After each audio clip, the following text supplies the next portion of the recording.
पापा के पास कॉल आया सुबह ही सुबह। किसका था? जी हमें नहीं पता कॉल किसका था, बस बोला गया खेत से रिलेटेड ही कुछ था। पापा बोले अभी मैं खेत देख के आ रहा हूँ। पापा गए खेत में, घर के पास चला गया और फिर पापा बस बाइक लेने वहाँ गए और वो पीछे से वार किया उन पे, और वार करते ही वो वहाँ से भगा दिया गया, उसको भगा दिया गया वहाँ से। देवरिया हत्याकांड की गुत्थी एक फोन कॉल पर जाकर रुक गई। प्रेमचंद यादव के परिवार ने शुरुआत से आरोप लगाया कि 2 अक्टूबर की सुबह प्रेम यादव को किसी ने कॉल करके बुलाया और फिर उसकी हत्या कर दी गई। लेकिन जैसे जैसे जांच आगे बढ़ रही है, वैसे वैसे मामला और उलझता जा रहा है। अब इस फोन कॉल की थ्योरी पर भी सवाल खड़े हो गए। अब क्या कुछ निकलकर सामने आ रहा है, ये हम आपको बताएंगे। लेकिन सबसे पहले सुनिए कि मृतक प्रेमचंद यादव की बेटी अर्चना यादव ने फोन कॉल के बारे में क्या बताया था।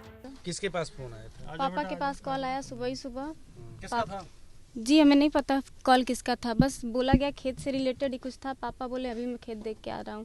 पापा गए खेत में और वो बाइक उसका बड़ा बेटा लेके अपने घर के पास चला गया और फिर पापा बस बाइक लेने वहाँ गए और वो पीछे से वार किया उन पे, और वार करते ही वो वहाँ से भगा दिया गया, उसको भगा दिया गया वहाँ से। वार किया था? उसका बड़ा बेटा यहाँ था, बड़ा बेटा? हाँ बड़ा बेटा था। तो मैं बाहर कैसे था, कहाँ था? पीपरथक में किसके घर हिंदू धर्म में पूजा होता है, कथा होता है, ये बताइए। 6 बजे बारिश हो रही थी, उस टाइम बारिश हो रही थी ना। पीपरथक में किसके घर हिंदू धर्म में पूजा होता है? वही सबसे वही है, वही मेरे पापा का कातिल है। और उसे विधायक भी सपोर्ट कर रही है, सरकार उसे नौकरी देने की बात कर रही है, हमारे साथ भेदभाव हो रहा है। इस आरोप के बाद सवाल उठने लगा कि आखिर हत्याकांड वाले दिन की सुबह प्रेम यादव को कॉल करके किसने बुलाया था। सूत्रों के मुताबिक जो खबर सामने आ रही है, उसे जिस किसी ने सुना वो दंग रह गया। सूत्रों की माने तो पुलिस की जांच और गिरफ्तार किए गए आरोपियों की पूछताछ से पता चला कि 2 अक्टूबर की सुबह प्रेमचंद यादव को किसी का भी कोई कॉल नहीं आया। प्रेम यादव को किसी का कॉल नहीं आया था।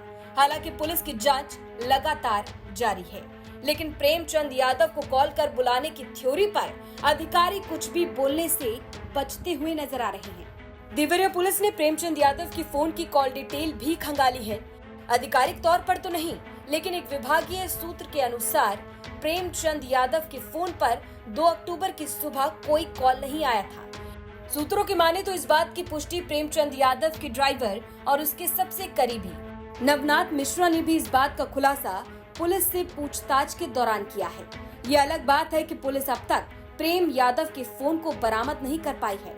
मिली जानकारी के मुताबिक 1 अक्टूबर की देर रात से 2 अक्टूबर की सुबह, यानी कि घटना के समय तक प्रेमचंद यादव के मोबाइल पर किसी का भी कॉल नहीं आया था।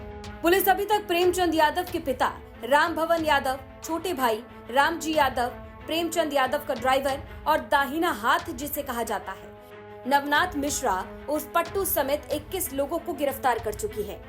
बता दें कि नवनाथ मिश्रा प्रेम यादव का सबसे करीबी आदमी कहा जाता है, जिस पर आरोप ये है कि प्रेमचंद यादव की लाइसेंसी राइफल से उसने 3 फायर किए थे।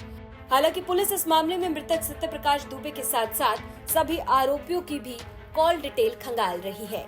अब देखना होगा कि इस मामले में आगे क्या कुछ निकलकर सामने आता है। ब्यूरो रिपोर्ट यूपी तक।